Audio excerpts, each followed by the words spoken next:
Hi everyone, it's Nicki here from Happy Hormones for Life, and today I've got a very exciting guest with me. This is Nicole Jardim, and she's the period girl. You may have heard of her from the States. I certainly have heard of her because I've been following her for goodness knows how long, way before I even wanted to study nutrition. So she doesn't look old enough, does she? Oh my gosh. So thank you so much for agreeing to do this interview with me, Nicole.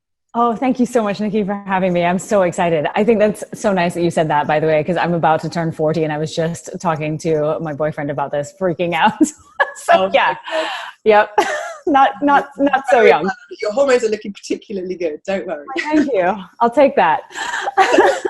Nicole is a certified women's health coach, and she's the creator of Fix Your Period, a series of programs that empower women to reclaim their hormone health using a method that combines simplicity and sass. Love that word.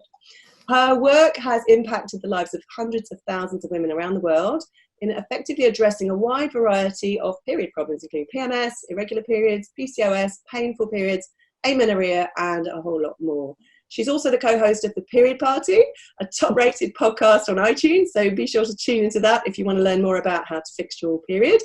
And she's the creator of the Institute of Integrative Nutrition's Hormone Health Continuing Education course. And a little extra bonus, I know that she's got a book coming out next year, so I'm really excited to tell you all about that as well. So Nicole, welcome. Just to start off by telling us a little bit about your story and how you ended up as the period girl. Oh my goodness. I know. I feel like I was the quintessential teenager, just had the period problems that I kept ignoring. And, my mom at the time had said to me, oh, well, I had it even worse. I was in bed for 3 days at a time and it was debilitating. And so I thought, well, okay, I guess this is just my lot in life and I need to deal. And, for me, it was really painful, heavy periods. And I remember asking my friends if they had these things too. And a lot of them were on the pill. So they didn't. And I just thought, okay, well, whatever, I'll just deal with this kind of thing, because there was really no help. I mean, there was no internet, there was no nothing. And I went on like that for a few years. And then I ended up noticing that my period would come every 3 or 4 months. Suddenly it just started coming every 3 or 4 months. And I thought, well, maybe this is a blessing in disguise. Maybe I don't have to worry about a period coming every single month, and that will be great. And then when it got to the point where it was like 6 months had gone by, and I said to my mom, I think there's something wrong. And so she took me to the gynecologist, and I distinctly remember, looking at her, explaining the situation. And I remember her saying back to me, I really think that you're a good candidate for the birth control pill. And I just thought, this is so amazing. I'm going to join my pill popping friends in this, this new elevated experience of teenagehood.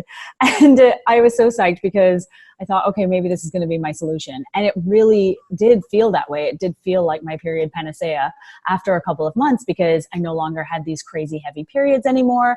They, quote unquote, came consistently. And I had, and I remember that, I just suddenly stopped feeling the amount of pain I was feeling. So everything started to diminish, and I felt like I had my life back. And as an 18, 19-year-old, it was just, it was miraculous for me.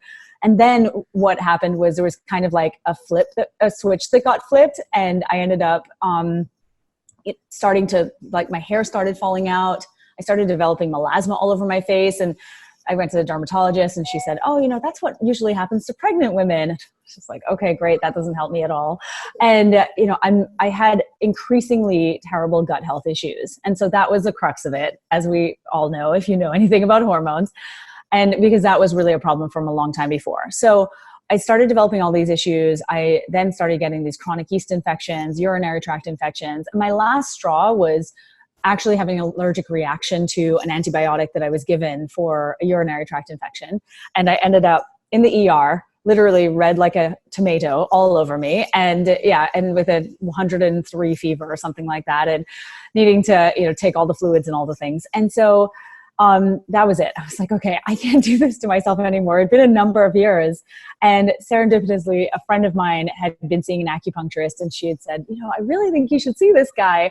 And so I thought, okay, fine, I'll just go see him. I don't have anything to lose. I've literally seen so many doctors at this point about all the ailments. And that, unfortunately, is a problem, as you know, with the conventional medical paradigm, is that, you know, we're so siloed off. We see doctors for all of these different problems and nobody connects the dots. Anyway, I go to this acupuncturist. He's literally 75 years old. He's come from China to live in Florida, where I was at the time, many, many years ago. And he practiced super traditional Chinese medicine. And he immediately, right off the cuff, he goes, I think it's your birth control pill. And nobody had ever said that to me. So it was such a revelation. And I was like, no way. What is he talking about? Who is this old dude? And so eventually I continued to see him because I felt like this man must be onto something, because he explained things to me that no one had explained before. So truly it was such a light bulb moment. And so I started seeing him every week, and that was the catalyst for me. I eventually came off the pill, and I was terrified because, one, it was for birth control, and two, it was preventing me from having hellacious periods. And eventually, when I did come off, I was able to have periods that were relatively painless and not so heavy and kind of normal. So I thought, oh wow, there's really something to this whole lifestyle food thing. And that just set me off. I just finished school. I was getting into film production, which was my lifelong, 24-year-old lifelong dream. And it was one of those things that I distinctly remember that I was like, oh my God, if I made the wrong decision here, have I started studying something and gone down this path, only to realize now that I really want to learn about this whole hormonal health thing. And so anyway, I put it aside. I kept it to myself for the most part. And then I just did what I had to do and got into the industry. But it was really challenging because, obviously long work days and hours were crazy, and it was just not kind to my health at all. And I started, I made so many strides. And then over the years, I started to feel all the symptoms again because of the high stress environment. And then it was another second last straw. And I decided to move to New York and go to the Institute for Integrative Nutrition so that I could be a health coach. That was sort of a first step. And then from there, I did an apprenticeship with Elisa VD, who founded Flow Living. And that was just, again, massive life-changing shift because I really understood what hormones do and all of that stuff. And then I went on to do more training with, Dr. Sarah Gottfried and Dr. Jessica Drummond, the founder of Integrative Women's Health Institute, and Chris Kresser. And it just, again, to really solidify this knowledge around what's going on with our hormones and our periods. And for so many women in this age group, in the 20s, 30s, and even 40s, they have such a bad relationship with hormones. I mean, they think of hormones and they think of, puberty and menopause and hot flashes and period problems or pregnancy, and they don't really relate it to what's really going on with their overall health and their menstrual cycles. And so that was how Fix Your Period came to be, because I was like, I can't talk about hormones because women don't get hormones. They get period problems. And so that was really how it just came about. And here I am. What are some of the biggest myths or misconceptions around our monthly cycle or periods, do you think? Oh my goodness. I think one of them is that you can get pregnant every single day of your cycle, or you can get pregnant randomly. I feel like that's something I've continually had to debunk. And I want women to understand, or anyone who menstruates to understand, that you can get pregnant for 1 to 2 days out of your cycle, if you're in a vacuum, of course, without sperm in the picture. And so I think it's really important for us because it creates a bit of a paradigm shift in a way that women are, we're constantly told that the burden of birth control and all of this, all that stuff is on us. And in fact, men are fertile every single day of the month. They could literally impregnate many women every single day if they wanted to. I mean, that's crazy, but I'm sure it happens somewhere in the world. And, and women yet are really the only ones who are put in charge of managing something that's really so huge. I know, when you right? say like that, it's just, that perspective is just crazy, isn't it? It's absolutely ridiculous. I know. So for women, so they understand, or anyone who's, has a cycle understands, basically you release an egg at some point in your cycle. Usually it's the middle time frame, and it will live for 12 to 24 hours. And then after that, the conditions to get pregnant are, pretty much passing, unless you released another egg within that time that would result in fraternal twins. So you have like a 1 to 2 day window. And so that's the first thing. And so where, obviously period literacy. It's just, this idea of understanding the signs and symptoms that your period is telling you every single month or every single cycle comes in, is that when that's happening. So you have so much control over your fertility and your cycle in a way that I'm going to say that 95% of women on our planet don't, because we've just not been taught this information at all. And so that was my goal from the very beginning. I just thought, okay, if I can help one woman not go through what I went through, because even coming off the pill, I was like, okay, what am I going to do for birth control now? I have no clue. And I was in a long-term relationship, so I just really didn't know what to do. And I think that if knowledge is power, right? If we can just provide this information for people, it can literally, like me, change the trajectory of your life. And in fact, I feel like it does for so many women. They do my program, and then they go and do more training, and they do this work. And because that's how powerful it is. So that's one of the biggest myths I found. And then I would say the second is that you are, that you're meant to suffer. that this is right. Oh my gosh. Everyone suffers, so it's normal, yeah? Right. Oh my God. The normalization of women's pain is in just generally across the planet is astounding. And I was talking about this yesterday in an interview. I was saying that, we will go to the doctor, and, I'm sure you've heard it a million times, the horror stories from women about, seeing doctors or multiple doctors and being completely dismissed, or feeling like they're not hearing you at all. They're not taking your unique circumstances into consideration. And in fact, are just trying to band-aid your hormones, really, with a pill or with an IUD to stop the bleeding or whatever, medication. Present. Mm-hmm. Oh my God, yes, an antidepressant, exactly. Oh, I know. I can't tell you how many 21-year-olds have come to me on antidepressants, and I'm just like, girlfriend, you have a thyroid problem. You don't have a brain problem. That's what's going on here. And yeah, so this inherent suffering that we're meant to have, or that it's meant to be this way. And I want to flip that script, because I just feel like women need to understand that we are not inherently broken. Our bodies didn't just become defective when we hit puberty. It doesn't work like that. It's clearly a canary in the coal mine situation. And so that's, continually what I'm saying to women is that, I assume most people know the metaphor, the canary in the coal mine, and that, yes, it's, it's signifying that something's wrong. I call your period symptoms period red flags, because that's really what's going on. You've got to figure out what the deeper root cause is, because something along the way kind of broke or malfunctioned, and your period is like, I consider it to be almost a first responder. It's the first thing that's telling you something's wrong. And so that's, again, like I want women to just understand that it's not okay to be in agonizing pain every single month. It's not okay to be bleeding through your clothes, to be using 4 tampons before you even left the house for work.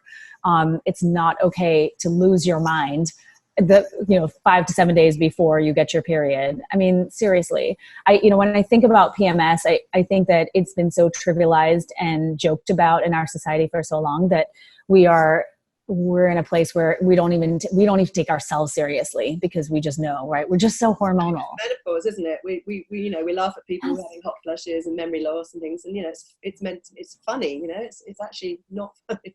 No, exactly, right. And then I don't know if this is the way in the UK, but in the US, we definitely have this culture around mommy juice or wine o'clock, or, just to cope with all of these issues that we're dealing with. And, that of course exacerbates the problem, but it also highlights the fact that we've really not been educated about, all of these different phases of our cycle, and that we need to slow down at certain times in our menstrual cycle in order for us to really get the most out of the other more active times of our cycle. So I think that there are multiple issues within that picture. But yes, that is truly a big myth that we should be suffering every single cycle. What do you think the big drivers are of PMS and period problems? What are the main drivers in this sort of modern life? Modern life. I mean, that's so ridiculous. I know, right? It's so ridiculous. When I think back to, well, I don't think back. When I think about what it must have been like, I don't know, like 10,000 years, for instance, ago, we were women, evolutionarily speaking, we were so conditioned to be, or we became conditioned to become very aware of stressors, right? Any external threats. And that has carried through, obviously, as a protection mechanism and a survival mechanism for us. And it's great, except that it's not so great in this world that we live in now, where you're just bombarded. And I mean, it would have been one thing 15, 20 years ago when you just watched the evening news and that was your dose of crazy reality for the day. And now, I mean, you're hit with sensational headline after sensational headline. And it's horrifying what we're experiencing on, literally a minute by minute basis. And I think that so many of us just don't have control over it. So we're caught in this situation where we're so acutely tuned into these external stressors or external, stressors. And then we take all of that in.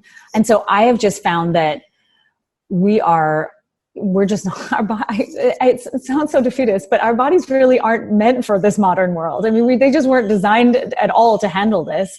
And so as a result, I really think that we have to be so much more tuned into taking care of ourselves, like mitigating the effects of this stress. Because it's not only the external stress now, right? Modern life has also provided us with the internal stressors, like food allergies, or we have, a sensitivity even, or you have a disease like celiac disease and you're unaware of it. Because what I found is that celiac doesn't really, what are the facts? Is that celiac doesn't present as stomach problems in the majority of cases. In fact, fertility problems, missing menstrual cycles, ovarian shutdown basically are what a lot of the common signs I'm seeing from celiac disease. So it's really, really critical for us to kind of figure out if there is something internal happening. And really the only way to do that is to, again, become body literate and really get what's going on below the hood. The body as a whole, not just, these various bits of your body that, that the specialists look at. Yeah, the bits and pieces that we all just sort of put together. Yeah. Yes, exactly. So stress, whether it's external, internal, has a big impact on your cycle, doesn't it? How does it affect your cycle? Huge. So I think, I'll sort of describe the hormonal hierarchy, so to speak, because when I think about, when we think about the stress response, it happens, probably like every couple of minutes when we see something that's traumatic online or whatever. And again, we're so conditioned to seeing this stuff, we don't even realize that this whole response is happening in our brains and then throughout our body. And so what will happen is, you have the kickoff of the stress response. So corticotropin releasing hormone will talk to your pituitary, tell your pituitary to release ACTH, which is another hormone. I won't give the long names. And that will trigger your adrenals to produce cortisol. And so what's interesting is that CRH, that first hormone, will actually dampen the production of gonadotropin releasing hormones. That's GnRH. And so GnRH is responsible for talking to your pituitary that then talks to your ovaries through FSH and LH. So these are those original hormones that tell your ovaries what to do every month. And so we have this first brain problem here, right? Where our brains are being hijacked and they're just saying, it's literally the alarm bells. They're saying, there's no way you're ovulating right now or this month because shit's going down. So you're not going to do that. And so again, it's like our bodies are so keenly attuned to the external stressors and they're so protective. And yet we view this as our bodies being broken. And so again, talk about flipping the script and saying that your body is actually working for you. It's working super hard for you. So that's a first problem. And that's like the first step of the process. And so FSH and LH, they're supposed to stimulate your ovaries. LH will then trigger ovulation. And so if the production of those hormones doesn't happen the way it's supposed to, then we end up in a situation where we might have these underdeveloped follicles in our ovaries that don't quite get to the point where you ovulate. And then, you may have an anovulatory cycle or you just ovulate really late. But I think over time, that's what happens, right? You kind of have these later and later ovulations. And then women just say to me, I have these very irregular periods. I don't know why. And then, then you just stop ovulating completely. So that seems to be the case or the progression. And what I found is that some women will develop what is known as hypothalamic amenorrhea, where you don't get your period because of whatever stress is happening. And, or you just bleed continuously. Like you just are constantly bleeding. So there seems to be a genetic component there for sure in terms of how people respond, but that's what I continue to see. So yeah, it's a huge problem because it's epidemic, and women, I think one of the bigger issues is that women are either just having chronically irregular periods or these weird anovulatory cycles, or they just lose their period completely. And I've seen that in an increasing trend in the last 5 years for sure. Yeah, and that's just the stress part, isn't it? We haven't even looked at the diet. Right? I know, seriously. That's a whole other topic, isn't it? But you mentioned your story, and I was really interested to hear about you coming off the pill to get better. And this is a really big one. It's kind of a little bit controversial, isn't it? But I want to know your views on how the pill affects our hormones and what you're seeing in clinic with symptoms.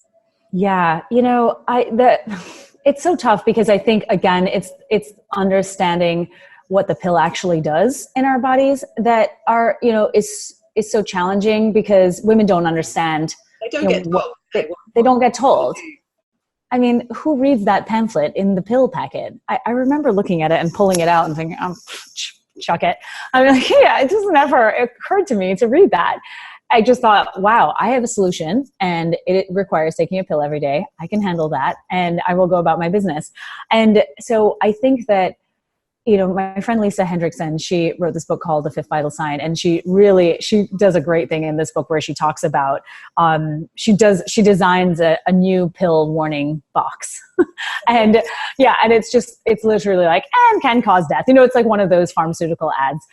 And it really, I think that the seriousness of it is that we are just completely unaware, oblivious to the fact that you're taking what I consider to be a pretty powerful cocktail of synthetic drugs. I mean, they're hormones, synthetic hormones, but it's a medication every single day. I mean, women don't even equate that to a medication. When you ask what medications you're on, then they'll say, oh yeah, the pill. Yeah, I didn't know that was a medication. So that's the first problem. And then the second thing is that the pill is designed obviously to unbalance your hormones, right? It's not going to work unless it creates imbalance. And so this is another problem that we have. We don't really recognize that that's an inherent issue. And so with the pill, what's happening is it's essentially doing kind of what stress does. It's hijacking your hypothalamus and it's telling it, do not send hormones to your ovaries because we have enough hormones. So it's the estrogen and the progestin in the pill are just telling your body, or it's giving mixed signals and it's telling your body, we're good for right now. And so when you don't ovulate, of course, you don't make these amazing hormones that you need. And the third problem is that we've been told those hormones are only good for giving birth, right? Getting pregnant and giving birth, because, that's all women are good for on this planet. They don't affect your bones or your brain or your anything else. No, your heart, your gut. Oh my God, right? I know. Just like constantly rolling my eyes in this interview. I know. It drives me crazy. But again, it's because we just know so much and we just want better for women on our planet. I mean, really, that's what it comes down to. And so yes, like, ovulation stops, and like me, my hair started falling out. I developed melasma on my skin because, again, my levels of my natural hormones had just bottomed out. My skin was like literally drying up. I remember that, again, like the UTIs, the chronic urinary tract infections, again, estradiol, there just wasn't enough of it to support healthy urine function or urinary tract function.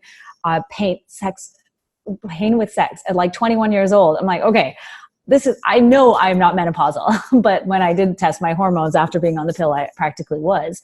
Wow. And sex was hurting so bad. And my gynecologist was like, well, I can give you this estrogen patch kind of thing. And looking back, you just think, oh my goodness, what in the hell? It's weird. Right, yeah, I know. Let's just try and fix the problem the birth control pill has created instead of cutting you off the pill. So yes, so I was like, all right, I'll try an estrogen patch. That didn't work. I mean, it was just, again, I was so depleted. I felt like I was walking around at a huge deficit. And in fact, joint pain was one of the bigger problems for me. And my mom has rheumatoid arthritis. So clearly there's a genetic underpinning for me personally. And at 2021, I was having issues walking down the stairs in my apartment. And yeah, it got so bad, my knee pain and my ankle pain, that I saw doctor after doctor about this, and no one had suggested that the pill could be the problem. So ladies, if you have these kinds of issues, really, I mean, yeah. And I know one of the biggest, I was reading recently, one of the biggest side effects of the contraceptive pill is actually depression. Yes. I know. And yet a lot of young women are, we're wondering why they're all so depressed and anxious. Well, that's not really the first place that people go to, is it? Not at all. I know, right? And again, on top of the pill. Well, this is it. I have no idea what we're doing long term to girls' brains. It's really quite frightening, and their overall health. But yes, so the depression component is, to me, a huge part of this. And again, it's just the sort of the dismissal of these feelings that we're feeling. I kind of call it medical gaslighting, because I feel like that's what it is. It's almost a denial of your own reality. And then you're just, again, band-aided with whatever, an antidepressant, or let's try you on a different pill. As Holly Griggs-Ball talks about, I mean, she tried probably 8 or 9 different pills before she finally said, okay, this is BS. Like, I got to get off this thing. And so that's, that really is the problem, is the denial of our reality. And that, I think, sets us up for so many other problems later on, because we start to not trust ourselves, because we start out trusting ourselves, right? And we continue going to the doctor, and the doctor tells us what's wrong. The doctor gives us the medication as kids. And so we grow up with the belief that they have all the answers, when in fact we have so many answers, and yet have just never really been shown the ropes, how to check in and see what the signs are and communicate with our bodies. So yes, the depression side of things, I think, is huge. So again, if you are experiencing increasing anxiety or depressive feelings or suicidal thoughts, seriously consider that it could be your form of birth control. Yeah. Absolutely. So, yeah. And it's like fourfold, I think, in teenagers versus grown adult women. Yeah. So that's, another problem. And I think, and as a final note, we have to think of as well as our gut health, right? Because my gut health was part of the problem. My dad had died when I was 11, and in a plane accident. So it was really tragic for our family. And it was one of those things that I think kicked off a series of just hormonal, it's like a sort of hormonal catastrophe, so to speak, because I remember and there was no help back then. I mean, there was no therapy, there was none of that. So we just kind of coping the best you can. And I distinctly remember, getting my period and everything was fine. And then it just getting progressively worse as life became more challenging. It's like boring. My mom was a single mom suddenly, and her dad had actually died 2 months prior to my dad dying. So it was just, catastrophic for her too. And so it was very difficult for me to, for us growing up. And I remember the timeline of things getting worse. And it started with massive gut health issues around 13. And I just didn't know what was wrong. And I just thought, okay, well, I'm going to keep this one to myself. And so, if you notice that you're having gut health problems, so you have constipation or you have diarrhea or you're alternating or you have horrible stomach pain, or, you can't go to the bathroom for 7 days. All of these are signs, and they're usually the beginning stages, or they set the stage for hormonal upheaval. And so everything is so interlinked, isn't it? We've got, stress having an impact on our hormones and our gut, and then the gut has an impact on the hormones, and the hormones has an impact. So they're all interlinked, aren't they? So which is why it's so important to look at the whole body. So you may have symptoms in lots of different areas. But that's where, I guess, our work is so useful for people, because we do look at the body as a whole, and we don't isolate anything. So, God. I know, goodness, what are your key tips to balancing these hormones so that women have an easier monthly cycle? It's so interesting, because I get the question around the tips. I think that there are a lot of things that people can do. There's no doubt about that. But I do find that, when you have a systemic hormonal imbalance or, menstrual cycle problems, it requires significant effort in many cases, and that's just a reality of it. I mean, I think that the cultural narrative is that supplement. What? Yes, I know, right? Supplement. I know. I think Nat Kringoudis, she said something about on Instagram the other day about that. By the way. What? I think we'd be quite rich if we had that, by the way. Oh, wouldn't we though? Oh, girl, I know. Tell me about it. It's amazing how many women will come to my website and then they'll go buy supplements and whatnot. And I'm just like, you can do all of that, but you just can't out supplement your diet and your crazy lifestyle. It's just not going to work. It'll help a little bit, but you got to dig a little bit deeper. And that, yeah, I think that Nat posted about that recently. She said something about, someone asked, oh, what's one tip I can do to balance my hormones? And she was like, well, you can fix your gut, and you can talk to your adrenal glands, and you can start to address your stress, and you can eat a wide variety of food. Yeah. So there's a lot of things. And so I think that that's the first thing, right? Is that we have to get aware of what's going on. So you have to figure out what your symptoms are, or what your symptoms are, but you have to figure out why they might be happening and where along the way they're happening. So I'm such a huge proponent of all of us tracking our cycles. And I think a lot of women do that. A lot of girls do that too. It's amazing how many people use tracking apps and are pretty tuned in. And so I asked them to go a little bit of a step deeper. And so not only are you tracking, the day you get your period and how long it lasts, and then you do that again next month, but really looking at what's happening with your period blood. Is it bright red, or is it really dark? Is it brown? Is it black? Is it really thick and pasty, or does it flow? All of these are amazing signs into what's happening, again, below the surface. And men don't have this. It's kind of amazing. We have like this biohacking thing that happens on a monthly basis that it's a huge event, and essentially it can tell us so much. So you're paying attention not only to when your period comes and how long it lasts, but what it all looks like and how you feel. So are you completely wiped out? Is there debilitating pain? I say to women, when you're thinking about period pain, if it disrupts your life in any way, then that's a sign that something's up. And or do you have to take more than 200 to 400 milligrams of ibuprofen or some other medication to just function? And if you have to take more than that, that's another sign too that something could be up. And so looking at the period first of all, and then looking at how you feel. And then also like throughout the rest of the month, are you, can you track your cervical fluid? Can you see what's happening with that? Is it getting progressively wetter as you approach ovulation? And then does it sort of dry out? And if it doesn't really follow that general basic pattern, then, what could be going on? Because usually that means that maybe there's an estrogen dominance situation or an excess situation where, because your cervix responds to estrogen. And so when we have too much of it, even in that second half of our cycle, when progesterone really dries that up, or at least makes it stickier, if you're seeing a lot of cervical fluid, then it could be that you're in an estrogen dominant state. So there are so many clues that your body can tell you or give you. So I'm a big fan of that, of tracking your cycle and every day tracking symptoms. What's going on with your bowel movements? What's going on with your mood? And you will start to see a very clear pattern of what's happening according to where you are in your menstrual cycle. And from there, you can take action. Because if you notice then like you're a crazy person for 3 to 5 days before your period, then what's happening, what's been happening in the last month? What's been happening in the last 3 months?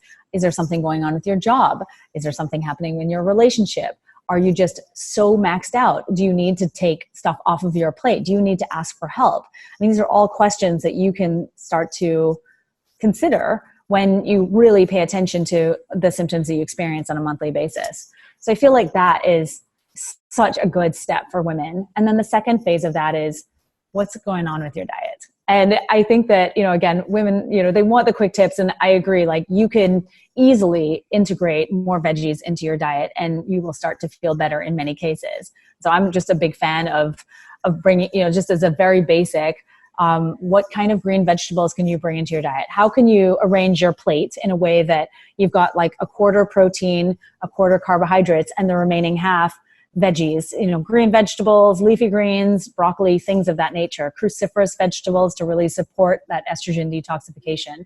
So think about arranging your plate. How can you make an attempt to do that every day, at least one meal a day? And, that alone will shift things. And I also think too, that when it comes to our digestion, because that, as you know, is the root of all evil when it comes to hormones, it's, we have to start considering that. So what you've been normalized or, conditioned to believe is normal with your gut is likely wrong. And, you should have one bowel movement a day. My friend Summer Bach calls it a golden doodle, which I laugh about, but she's like, it should be the S-shaped and, it should just be all solid and come right out. And if we're not having that, we kind of have a problem. It's a bit of a Mayday situation. And I'm going to guess that most of us are not having that because we've been applied with antibiotics for our whole childhood, or, we've been on the pill, or we're maybe on some other medication that the side effect is gut health issues. And so when we think about that being the root of the hormonal imbalances we're dealing with, how can we start to just work on that? And that can feel very vast and scary. And it is in many cases, because it could be pretty, it could be systematic. But I tell women to start chewing your food. So the most basic thing you can do is chew your damn food. Your stomach doesn't have teeth. And it's so critical that you do that. So 25 to 30 times, I literally would sit at the kitchen table with my dad when we were kids, because he was a big chewer. And I was like, I'm going to rebel against this and not do this as an adult. And then I came back to it. And everyone jokes that I chew so slowly. And I'm like, yeah, because your gut is really going to be so stressed if you just swallow your food and you don't chew it properly. So I'm a big fan of that. I had a client once say to me that she was like, I just started adding greens to my diet and I started chewing my food and I had a normal cycle for the first time in 5 years. And I was like, see, so much power in that. So it's really, when you do it that way. Yes. Chewing is like a meditative practice, and you will start to notice how fast people chew and it will stress you out once you do it. So yeah, I would say those are like the basics. And then when it comes to supplementation, obviously, because I think people do want some kind of help there, I've found from years and years ago, I remember, taking magnesium, and everyone was like, magnesium will really help you sleep and keep you calm and whatnot. And then I noticed other amazing side effects too, as they relate to my cycle. And so I always recommend some kind of like a magnesium glycinate or a magnesium malate, which absorb well, a magnesium citrate. If you tend towards constipation, it'll really help that. And yeah, every day, if not every day, at least in the second half of your cycle in the lead up to your period. And it will really help mitigate period pain, as well as the PMS type symptoms or at least the emotional symptoms that a lot of women experience. Yeah, and it's good adrenal support as well. So if you've got any stress or lack or poor sleep or anything like twitchiness, muscle spasms, things like that, it's really, really good for that. Yes. I think most of us are magnesium deficient because we just don't eat enough dark green leafy veg, do we? So, or chew it enough because it goes straight through. Or our gut health is not working enough to absorb it. Yeah. I know, right? It's like multifaceted. Yeah. So I'm a big fan of magnesium. Yeah. Anything else that you'd recommend? Yes. I really think that a good multivitamin is so crucial now. And, it really depends on genetic things as well. But I think like a regular, Designs for Health makes a really good multivitamin. Seeking Health makes a really good multivitamin as well. And Seeking Health is amazing in that, it takes a lot of our genetic issues like MTHFR and, COMT and things like that into consideration. So the multivitamin I use is from them, and they don't have the methylated B vitamins in it, which can trigger a lot of, overmethylation or anxiety in a lot of people who have these genetic SNPs. So, I really suggest that, especially if you've come off the pill, because you're likely across the board nutritionally depleted.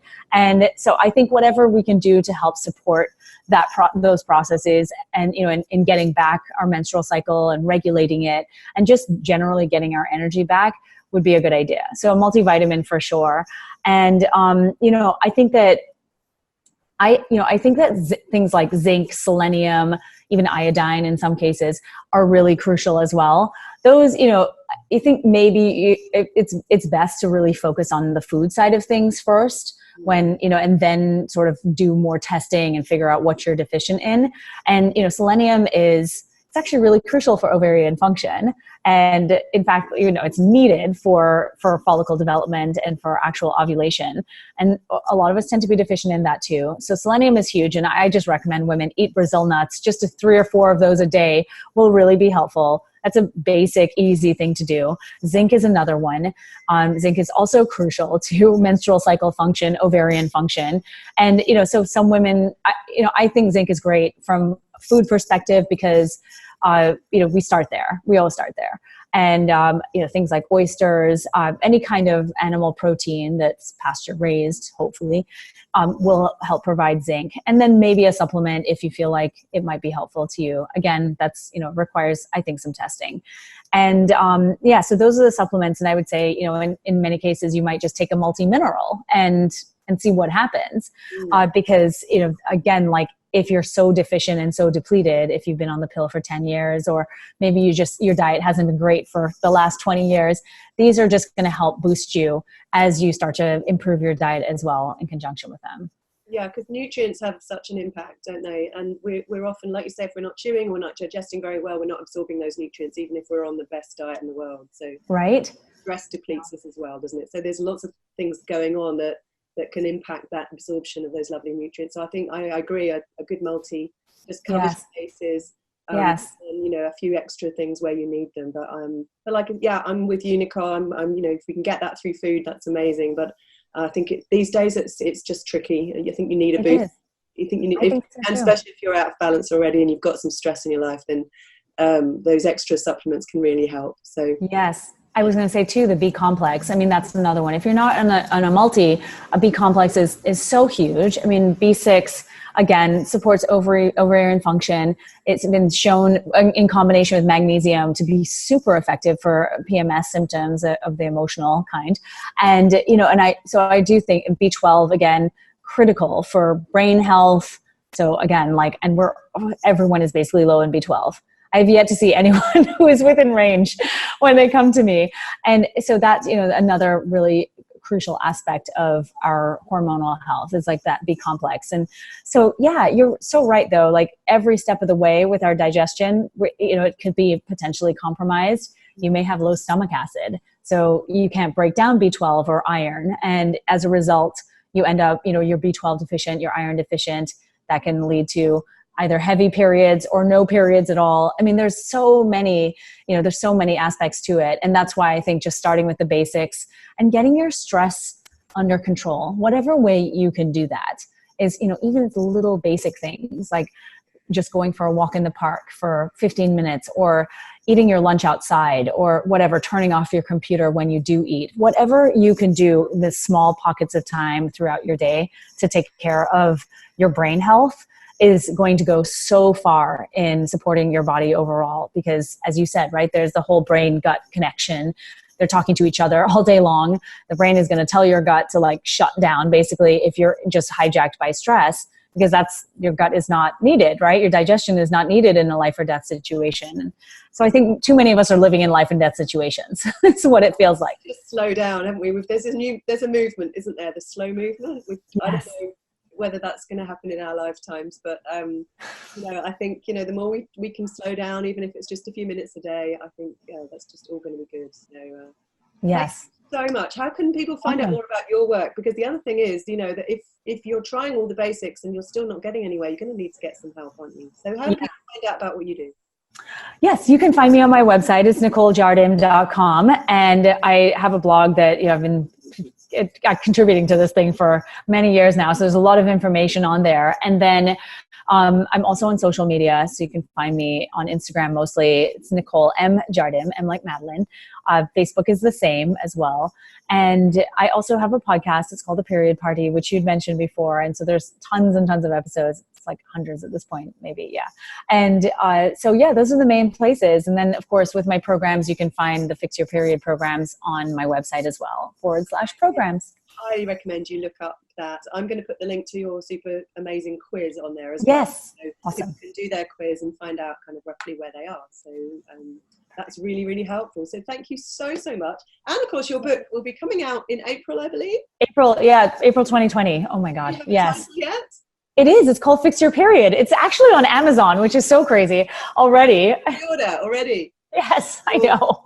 And in the UK, for us here in the UK, that's going to be October, I believe. Yes, it's an October release date. Yes, that's my understanding. It's a long way away, and I'm going to get frustrated that that's not happening a bit sooner. I'm going to send you a copy, girl. Don't worry. From America instead, so. I will certainly send you a copy. You're on my list.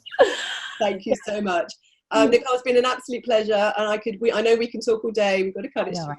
I know. And I'm so grateful for you coming and sharing your wisdom. It's amazing, and I look forward to all you've got planned, and of course your book that's coming out. Can't wait for that. Thank you, Nicki. So much. Take care. Thank you. You too. Bye.